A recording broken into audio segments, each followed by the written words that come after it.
আল্লাহ পাক বলছেন ওয়া মান ইয়াস্তানকিফ আন ইবাদাতিহি ওয়া ইয়াস্তাকবির ফাসায়াহশুরুহুম ইলাইহি জামিআ। কেউ যদি আল্লাহর বন্দেগী করার ব্যাপারে লজ্জা পোষণ করে, যদি লজ্জার কারণ মনে করে, অহংকার করে, গৌরব করে, তাহলে তারা পালাবে কোথায়, যাবে কোথায়? আমি কিয়ামতের দিন সবগুলিকে এক জায়গায় করে ফেলবো। এমন এক কিতাব ইয়াহদি ইলার রুশদ, যে কিতাব শুনলে পরে শ্রোতাকে হেদায়েতের রাস্তা দেখায় দেয়, এমন এক কিতাব শুনলাম। আর এই কিতাব শোনা মাত্র ফামান্না বিহি, কোরআন শুনলাম আর ঈমান আনলাম। নবীজি বলেন, জেনেরা আমার মুখে তেলাওয়াত শুনে পড়ে নিল লা ইলাহা ইল্লাল্লাহু মুহাম্মাদুর রাসূলুল্লাহ। এই কোরআন এমন এক কোরআন, মান ক্বালা বিহি সাদাকা। এই কোরআন শরীফ থেকে যে কথা বলে সেই সত্য কথা বলে। কোরআন থেকে যে কথা বলে সে কি বলে? তার কারণ কোরআন এসেছে কার কাছ থেকে? ওয়া মান আসদাকু মিনাল্লাহি কিলা। আমি আল্লাহর চাইতে সত্যবাদী আর কে হতে পারে? আল্লাহর নবী বলেন, কোরআন থেকে যে কথা বলে সেই সত্য কথা বলে। আর ওয়ামান আমিলা বিহি উজরা, এই কোরআন যে আমল করবে তাকে পুরস্কার দেওয়া হবে, সে পুরস্কৃত হবে, দুনিয়ায় পুরস্কার পাবে, আখিরাতেও পুরস্কার পাবে। সুবহানাল্লাহ। ওয়ামান হাকামা বিহি আদালা, আর কোরআন থেকে যে বিচার ফয়সালা করবে সেই কেবলমাত্র সঠিক সুষ্ঠু বিচার কায়েম করবে, সোশ্যাল জাস্টিস সেই করতে পারবে, সুবিচার জাস্টিস কায়েম সেই করতে পারবে। ওয়ামান দা ইলাইহি হুদিয়া ইলা সিরাতিম মুস্তাকিম, আর কোরআন থেকে যে দাওয়াত দেয়, কোরআনের দিকে যে দাওয়াত দেয় সেই কেবলমাত্র সঠিক সহজ সরল রাস্তার দিকে দাওয়াত দেয়। যেই দাওয়াত শুরু হয় পৃথিবীর মাটি থেকে আর শেষ হয় গিয়া জান্নাতুল ফিরদাউসে। আমার ভাইয়েরা, কোরআন এর পরিচয়ের কথা বলতেছিলাম। আল্লাহ পাক কি কোরআন আমাদের শিখালেন, কোন কোরআন আমাদের শিখিয়েছেন, সেই কোরআনের পরিচিতি আপনাদের সামনে আমি তুলে ধরতেছি। আমি নিজে না, এবার কোরআন তার পরিচয় নিজেই দেবে। কেউ যদি কোরআনের কাছে জিজ্ঞাসা করে, কোরআন তুমি কোথা থেকে নাজিল হয়েছ, কে তোমাকে নাজিল করেছে, এই প্রশ্ন যদি কেউ কোরআনের কাছে করে, কোরআন নিজেই তার জবাব দিতে পারে কিনা? কোরআন নিজেই বলে, তানজিলাম মিম্মান খালাকাল আরদা ওয়াস সামাওয়াতিল উলা। এই কোরআন নাযিল করেছেন তিনি, যিনি ওই সুউচ্চ আকাশ আর জমিনকে যিনি সৃষ্টি করেছেন, সেই আল্লাহ আমারে নাযিল করেছেন। কোরআনের কাছে কেউ যদি প্রশ্ন করে, ও কোরআন, এই পৃথিবীতে নাযিল হওয়ার আগে তুমি কোথায় ছিলে? কেউ যদি প্রশ্ন করে, কোরআনে কারীম নিজে নিজের পরিচয় শোনায়, আমি কোথায় ছিলাম শোনো। বাল হুয়া কুরআনুম মাজিদুন ফি লাউহিম মাহফুজ, বরং এই কিতাব অতীব মর্যাদা সম্পন্ন সুরক্ষিত ফলকে লিপিবদ্ধ ছিল, আমি ছিলাম লৌহে মাহফুজে, সেখান থেকে এসেছি। যদি কেউ প্রশ্ন করে, কোরআন কি কোরআন, তুমি কার উপরে অবতীর্ণ হয়েছ? জবাব কোরআন নিজেই দেয়, ওয়া আমিনু বিমা নুযিলা আলা মুহাম্মাদ ওয়া হুয়াল হাক্কু মির রাব্বিহিম। ঈমান আনো সেই জিনিসের উপরে যেটা মুহাম্মদ সাল্লাল্লাহু আলাইহি ওয়াসাল্লামের উপর অবতীর্ণ হয়েছে। আবার অন্য আয়াতেও জবাব পাওয়া যায়, তাবারাকাল্লাযী নাযালাল ফুরকানা আলা আবদিহি লিয়াকুনা লিল আলামিনা নাযীরা। অতীব বরকতপূর্ণ মহান সত্তা সেই আল্লাহ রাব্বুল আলামিন, যিনি তার বান্দার পরে ফুরকান অবতীর্ণ করেছেন। সুবহানাল্লাহ বিহামদি। কোরআনের নাম আমি বলেছিলাম শুধু কোরআন নয়, অনেক নাম আছে। কোরআনের আরেক নাম ফুরকান। কোরআনের আরেক নাম কি? আল ফারকু বাইনাল হাক্কি ওয়াল বাতিল। কোরআন হচ্ছে সেই মহাসত্য যা মিথ্যা এবং সত্যের মধ্যে পার্থক্য সূচিত করে, মঙ্গল এবং অমঙ্গলের মধ্যে পার্থক্য সৃষ্টি করে, যা সত্য এবং মিথ্যার মধ্যে তাফরিকা সৃষ্টি করে, সত্যকে মানুষকে বুঝিয়ে দেয়। তার নাম হচ্ছে ফুরকান। এবার যদি প্রশ্ন করা হয়, ও কোরআন বুঝতাম তুমি লৌহে মাহফুজে ছিলে, বুঝতাম তুমি নবীজির উপরে নাজিল হয়েছো, এবার বলো তুমি কোন মাসে নাজিল হয়েছো? তুমি তো আসছিলা প্রথম কোন মাসে নাজিল হয়েছো? এ প্রশ্ন যদি কেউ করে, কোরআন তারা জবাবে বলবে শাহরু রমাদান আল্লাযী উনজিলা ফীহিল কুরআন, রমজানের পবিত্র মাসে আমি অবতীর্ণ হয়েছি। সুবহানাল্লাহ। যদি প্রশ্ন করা হয় রমজানে তো আসছো, কিন্তু প্রথম নাজিল হয়েছিল কোন সময়? ওটা কি দিন ছিল না রাত ছিল? কোরআন তার জবাবে বলে ইন্না আনজালনাহু ফী লাইলাতিল কদর, কদরের পবিত্র রাতে আমি এই পৃথিবীতে আমার আগমন ঘটেছিল। যদি প্রশ্ন করা হয় বুঝলাম সবই, কেন নাজিল হয়েছে তুমি? এই পৃথিবীতে তোমার আসার উদ্দেশ্য কি, মূল কাজটা কি? এই প্রশ্ন যদি করা হয়, কোরআনে কারীম তার জবাবে বলে শোনো কেন এসেছি, লিতুখরিজান নাসা মিনাল যুলুমাতি ইলান নূর। আমার মিশন হচ্ছে গোটা বিশ্ব মানবতাকে পুঞ্জীভূত জমাট বাঁধা অন্ধকারের ভেতর থেকে টেনে বের করে আলোর সন্ধান দিতে, আলোর দিকে আনার জন্য আমি কোরআন নাজিল হয়েছি। আল্লাহ পাক বলে বান্দা যখন আমাকে ডাকে আমি বান্দার একদম নিকটে, তার ঘাড়ের চাইতেও নিকটে। ওয়া নাহানু আকরাবু ইলাইহি মিন হাবলিল ওয়ারিদ, আমি আমার বান্দার সারা যে রগের উপরে তার মাথা, এর থেকেও আমি আমার বান্দার বেশি নিকটে। সুবহানাল্লাহ পড়েন। আমি তোমার কাছে, আমার কাছে মাপ চাও, যত বড় গুনাহ হোক। وقال ربكم ادعوني استجب لكم, তোমার প্রভু তোমাকে ডেকে বলেছে আমাকে ডাকো আমি মাফ করে দেব। সুবহানাল্লাহ। কত বড় কথা, আমাকে ডাকো, নিরাশ হয়েও না, হতাশ হয়েও না। আল্লাহর গজব বেশি না রহমত বেশি? আল্লাহর রহমত বেশি। হাদিসে কুদসির ভিতরে এসেছে আল্লাহ পাক বলেছেন কোন বান্দা যদি আমার দিকে এক বিগত অগ্রসর হয়, আমার রহমত তার দিকে এক হাত এগিয়ে যায়। কোন বান্দা যদি আমার দিকে হেঁটে আসে, আমার রহমত তার দিকে দৌড়ে যায়। বান্দা যখন আল্লাহর দরবারে দুহাত উঁচু করে চোখের পানি ফেলে দেয়, মুসলিম শরীফের হাদিসের ভিতরে এসেছে গভীর রাত্রে, রাতের তৃতীয় অংশে আল্লাহ রাব্বুল আলামিন প্রথম আকাশে আসেন আর ডেকে বলেন পৃথিবীতে আছো নাকি কেউ গুনাহ করে জীবন বরবাদ করে দিয়েছো, আমার কাছে মাফ চাও। ঋণগ্রস্ত আছো, অসুস্থ আছো, অপমানিত আছো, কে আছো মাজলুম, আমাকে ডাকো, আমার কাছে বলো, আমি ডাকে সাড়া দেব, জীবনের আশা পূরণ করে দেব। ওই সময় যেই সমস্ত লোকেরা কাঁদে তাহাজ্জুদের নামাজ পড়ে, আল্লাহ জিজ্ঞেস করেন ফেরেশতারা অমুক অমুক দেশ অমুক অমুক বান্দারা কাঁদে কেন?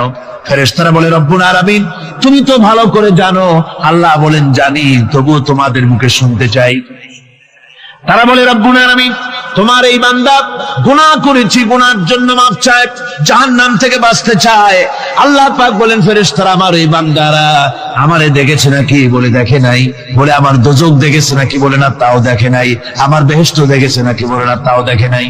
আল্লাহ পাক বলেন ফেরেশতারা সাক্ষী থাকো, ওরা আমাকে দেখে নাই, আমার বেহেশত দোজখ কিছুই দেখে নাই, শুধুমাত্র আমার নবীর কথা, আমার কোরআনের কথা বিশ্বাস করে আরামের ঘুমকে হারাম করে যেভাবে তারা কাঁদতেছে, সাক্ষী থেকে যাও ফেরেশতারা আমার রহমতের দরিয়ায় জোশ মেরেছে, আমার ওই ক্রন্দনরত বান্দাগুলিকে আমি আল্লাহ মাফ করে দিলাম। সুতরাং মুমিন বান্দা যারা, আল্লাহর মুমিন বান্দা যারা, এই ইমানের কোয়ালিটি এটাও হতাশায় নিরাশায় ভেঙে পড়বে না। গুনাহ তো মানুষই করে, গুনাহ হয়ে গেছে মাপ চাও। তোমার গুনাহ কদ্দুর? তোমার গুনাহ যদি হয় পাহাড় সমান, আল্লাহর রহমত আকাশ সমান। জাহান্নামের কঠিন শাস্তি থেকে বাঁচতে হলে আল্লাহর প্রতি ঈমান আনতে হবে। আর ঈমান আনলে যে কোয়ালিটি গুলি হওয়া উচিত, সেগুলি আমি আপনাদের সামনে আলোচনা করছি। এরপর আরেকটি কোয়ালিটি হবে মুমিনের, তা হলো কঠোর কঠিন বিপদে অবিচল থাকবে, বিপদে ভেঙে পড়বে না। বিপদ আপদ শত্রুতা ক্ষয় ক্ষতি যা কিছু হয় সবই আল্লাহর পক্ষ থেকে, এটা মেনে নিতে হবে এবং ধৈর্য ধারণ করতে হবে।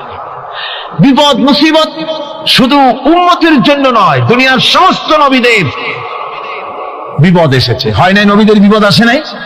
কোরআনে কারীম থেকে শুনুন, আল্লাহ রাব্বুল আলামিন বলেন ওয়াকাযালিকা জাআলনা লিকুল্লি নাবিয়্যিন আদুওয়াম মিনাল মুজরিমিন। আল্লাহ পাক বলেন, এমনি করে আমি সকল নবীদের শত্রু বানিয়ে দিয়েছি সব পাপিষ্ঠ আর অপরাধ প্রবণ লোকদেরকে। প্রত্যেক যুগে নবীদের শত্রু ছিল, প্রত্যেক যুগে নবীদের কি ছিল? শত্রু ছিল। সে শত্রু কারা ছিল? আল্লাহ পাক বলছেন নবীদের শত্রু ছিল পাপিষ্ঠ আর অপরাধ প্রবণ লোক, এরাই ছিল নবীদের দুশমন। রাসূলগণের অবস্থা যদি এই হয়, তাহলে তার উম্মত, ওই দিনের ধারক বাহক যারা, তাদের বুঝি বিপদ আপদ হবে না নাকি? হবে কিনা? তো ইসলামের বিরোধিতা যারা করে, কোরআনের পরিভাষায় বলা হয়েছে ইসলামের দুশমন, নবীদের দুশমন। দুনিয়ার সব পাপিষ্ঠ আর অপরাধ প্রবণ লোকেরাই ইসলামের দুশমন হয়, নবীদের দুশমন হয়। আজও দেখেন, আজও তাকিয়ে দেখেন, ইসলামী আন্দোলনের বিরোধিতা যারা করে তারা পাপিষ্ঠ চরিত্রের কিনা তাকায় দেখেন, খুঁজে দেখেন, সর্বত্র খুঁজে দেখুন, খুঁজে দেখুন। যারা ইসলামী আন্দোলনের বিরোধিতা করে, যারা ইসলামকে মিটিয়ে দেওয়ার চেষ্টা করতেছে, যারা ইসলামকে মৌলবাদ বলে, ইসলামকে সাম্প্রদায়িক বলে, কোরআনে কারীমের কথা কত স্পষ্ট যে নবীদের দুশমন হয়, ইসলামের দুশমন হয় মুজরিম লোকেরা, অপরাধ প্রবণ আর পাপিষ্ঠ লোকেরা। আজও আমরা দেখতে পাই এই শ্রেণীর লোকেরা পাপিষ্ঠ এবং সবচাইতে সমাজের নিকৃষ্ট ধরনের চরিত্রহীন লোক। নামাজ নাই। আপনি খুঁজে দেখেন ইসলামী আন্দোলনের বিরোধিতা যারা করছে, যারা নেতৃত্ব দিচ্ছে, নামাজ নাই, রোজা নাই, চরিত্র নাই, হজ নাই, যাকাত নাই, মদ, জুয়া, জেনা, ব্যভিচার ইত্যাদিতে লিপ্ত। চেহারা দেখলে ছেলেপেলেরা 2 গ্লাস পানি খায়, ভর ছুটে। কথা ঠিক কিনা কয়? এই হলো অবস্থা। মারে কেন? মুমিনদেরকে, পয়গম্বরদেরকে, সাহাবীদেরকে এবং ঈমানদারদেরকে মারে কেন? তার কারণ হচ্ছে আল্লাহ রাব্বুল আলামিন বলেছেন, ওয়া মা নাকামু মিনহুম ইল্লা আইয়ুমিনু বিল্লাহিল আজিজিল হামিদ। কাফিররা ঈমানদার লোকদেরকে অন্য কোন অপরাধী নির্যাতন চালায় না, নির্যাতন চালায় শুধু এই কারণে যেহেতু মুমিন লোকেরা পরাক্রমশালী, আল্লাহ রাব্বুল আলামিনের দ্বীনকে কায়েম করতে চায়, তার উপরে ঈমান এনেছে, এই কারণেই তারা মারে। ঠিক কিনা কর? যুগে যুগে নবীদের উপরে, সাহাবীদের উপরে যে অত্যাচার হয়েছে, সে অত্যাচার এই কারণেই হয়েছে, অন্য কোনো কারণে নয়। এই কঠিন বিপদে অবিচলতা এবং ধৈর্যের দৃষ্টান্ত নবীগণ পেশ করেছেন পৃথিবীর বুকে। আমরা দেখেছি ইব্রাহিম আলাইহিস সালামকে আগুনে ফালানো হয়েছে, আছে না কোরআন শরীফে? আমি কিন্তু গল্প করতেছি না, সব কোরআনের কথা। কিসের কথা? ইব্রাহিম আলাইহিস সালামকে আগুনে ফালানো হচ্ছে। অপরাধ কি? অপরাধ হচ্ছে হযরত ইব্রাহিম আলাইহিস সালাম দাওয়াত দিয়েছেন, লা ইলাহা ইল্লাল্লাহ। জোরে পড়েন, লা ইলাহা ইল্লাল্লাহ, লা ইলাহা, লা ইলাহা ইল্লাল্লাহ মুহাম্মাদুর রাসূলুল্লাহ। হযরত ইব্রাহিম আলাইহিস সালাম দ্বীনের দাওয়াত দিয়েছেন, এক আল্লাহর দাওয়াত দিয়েছেন, ঈমানের দাওয়াত দিয়েছেন। আর কোন অপরাধ ছিল না। নমরুদ সহ্য করতে পারল না। কোরআনে কারীমের মধ্যে সব কথাগুলি আল্লাহ পাক এই জন্য বিধৃত করেছেন, এই জন্য কোরআনে কারীমের মধ্যে সব কথা উঠায় দিয়েছেন, যাতে করে মুমিনেরা বিপদ আসলে পরে যেন ঘাবড়ে না যায়। ইব্রাহিম আলাইহিস সালামকে আগুনে ফালানো হচ্ছে। ফেরেশতা বলছে, ইব্রাহিম তোমারে আগুনে ফালায় দেওয়া হতেছে, আমার কাছে সাহায্য চাও, আমার কাছে ক্ষমতা আছে, আগুনগুলো উঠায় নমরুদের বংশ জ্বালায় দেব। হযরত ইব্রাহিম ফেরেশতার কাছে সাহায্য চাইছিলেন নাকি? তিনি বললেন, ফেরেশতা তোমার কাছে সাহায্য কেন চাইব? আমি তো এমন কোন অন্ধ আল্লাহর ইবাদত করি না যেই অন্ধ স্রষ্টা তার গোলামের দুঃখ দুর্দশা না দেখেন। আমি তোমার কাছে সাহায্য চাইব না। হযরত ইব্রাহিম আলাইহিস সালাম পাশ করলেন। কি বলেন, পাশ করছেন না? ঈমানের পরীক্ষায় পাশ। আগুনের মধ্যে হযরত ইব্রাহিমকে যখন ফেলানো হচ্ছে, রব্বুল আলামিন আগুনের প্রতি নোটিশ করে দিলেন, ইয়া নারু কুনি বারদাও ওয়া সালামান আলা ইব্রাহিম। আগুন আমার ইব্রাহিমের জন্য শান্তিদায়ক, ঠান্ডা হয়ে যা। এখন কি আর আগুনের বাপের ক্ষমতা আছে ইব্রাহিমকে পোড়ানো? আর ক্ষমতা নাই। আমার বন্ধুগণ, ইব্রাহিম আগুনের ভিতরে আরামে বসা আছেন, আর ওদিকে নমরুদ বসে বসে দেখতেছে দূর থেকে ইব্রাহিম তো জ্বলে না, গায়ের মধ্যে আগুন জ্বলে গেল। ডাক দিয়া কয়, আগুন তোর হলো কি? কেন জ্বালাইতে পারিস না আমার দুশ্মন রে? হলোটা কি তোর? তোর কি জ্বালানো শক্তি বন্ধ হয়ে গেল নাকি? আগুনের ভিতর থেকে জবাব এলো, নমরুদ রে, আমার ভিতরে জ্বালানো শক্তি আছে কি নাই যদি প্রমাণ করতে চাও, টেস্ট করতে চাও, তুই নিজে আয়, তোরে শুদ্ধ তামাম দুনিয়া জ্বালাই দিতে পারি, ইব্রাহিমের এক গাছা পশমও জ্বালাই দিতে পারি না। তার কারণ হচ্ছে আমি হচ্ছি মাখলুক, আল্লাহ হচ্ছেন খালিক। আল্লাহ আমাকে বলেছেন না জ্বালাতে, তুমি 1000 বার বললেও আমি ইব্রাহিমকে জ্বালাইতে পারবো না। কোরআনে কারিমে ঘটনা বলে মুমিনদেরকে সাহস দেওয়া হচ্ছে, মুমিনেরা দ্বীনের কাজ করতে গিয়ে বিপদ আবাজ আসবে, ইমানের দাবি হলো বিপদ আসবে, আর বিপদ আসলে ঘাবড়ায় যেও না, মুসিবতে পড়ে চিন্তায় পেরেশানে হয়রান হয়ে যেও না। বিশ্বকবি আল্লামা ইকবাল কি সুন্দর করে বলেছেন, আজ ভি হোক জু বিরাহিম কা ইমা पैदा आग कर सकती है एक अंदाज गुलिस्तां पैदा। ইব্রাহিমের ইমান যদি আজিও কোথাও হয় বিদ্যমান, করতে পারেন অগ্নিকুণ্ডে খুবসুরত এক গুলিস্তান। আজও যদি আগুনের ভিতরে কোন নমরুদ কোন ইব্রাহিমকে যদি ফেলে দেয়, আল্লাহ রাব্বুল আলামিন আজও আগুনকে ফুলের বাগান বানায়া দিবেন। সুবহানাল্লাহ। ভয় পাওয়ার কারণ নাই, চিন্তা করার কোনো কারণ নাই। আমার বন্ধুগণ, হযরতে হুদ আলাইহিস সালামকে যখন সমাজের লোকেরা, রাষ্ট্রের লোকেরা ঘিরে ফেলে দিল, সমাজ শক্তি, রাষ্ট্র শক্তি যখন তাকে ঘিরে ফেলে দিল, ষড়যন্ত্রের পাহাড় তুলে দিল, তারে মেরে ফেলে দিবে, হযরত হুদ দেশ থেকে তা পালায় গেলেন না, ভয় পেলেন না।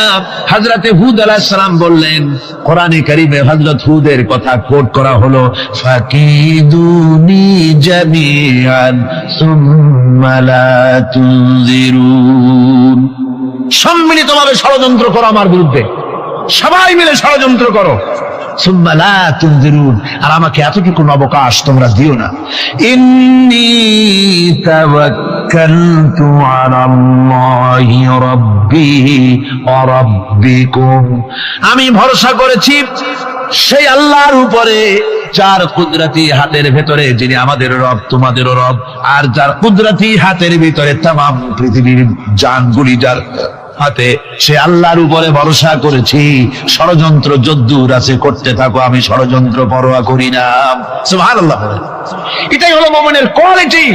শুধু ঈমান, লা ইলাহা ইল্লাল্লাহু মুহাম্মাদুর রাসূলুল্লাহ, গরুর গোশত খাই, আর রবিউল মাস আসতে পরে ইয়া নবী সালাম আলাইকা, ইয়া রাসূল সালাম আলাইকা, তারপরে গরম গরম জিলাপি আর রসগোল্লা খাইলাম খুব বেশি করিয়া, এর নাম মুমিন নয়। মুমিন হচ্ছে তার চলায় ফেরায় ওঠায় বসায় সাহসিকতার এক আন্দাজ তৈরি হবে সে।